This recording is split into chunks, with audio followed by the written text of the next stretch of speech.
And thank you for joining us here on 2 News at 5. We start with less than 72 hours away from the UAW strike deadline, and negotiations continue between the big three automakers and union leaders. If a strike happens, that could affect employees here in the Miami Valley. 2 News reporter Riley Phillips joins us live in the studio.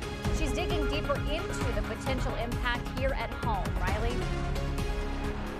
Members of the UAW throughout the Miami Valley are standing in solidarity with their fellow union members ahead of the strike deadline, and they say a potential strike could impact other businesses.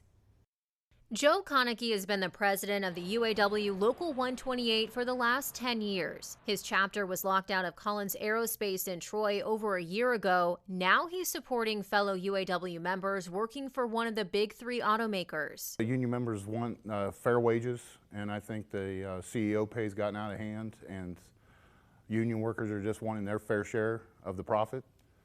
And they've done the work, and I think the situation with the big three right now is they're digging their heels in and want their fair share. UAW members in Dayton have a history of being impacted by strikes over the years when Delphi and GM still operated plants in the region. While D-Max does make diesel engines for GM, many of its employees are represented by a different union. When the UAW went on strike against GM in 2019, D-Max temporarily laid off employees since no vehicles were being made at the time. I reached out to local union reps at D-Max to see how this potential strike could affect operations, but I haven't heard back yet. Konecki says a strike could impact other businesses too. I think, well, you're going without pay, and I think it trickles down to the area, local economy, to the parts suppliers, to your restaurants, to everybody. If people's not working, then everybody's going to be affected. As UAW members continue to watch what's happening with negotiations, Konecki says workers are not going to back down. I think the working person is finally standing up and wanting to get what they feel they rightfully deserve.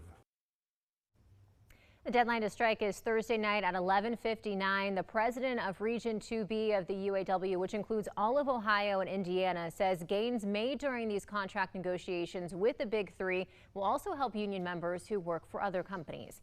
In the studio, Riley Phillips, 2 News.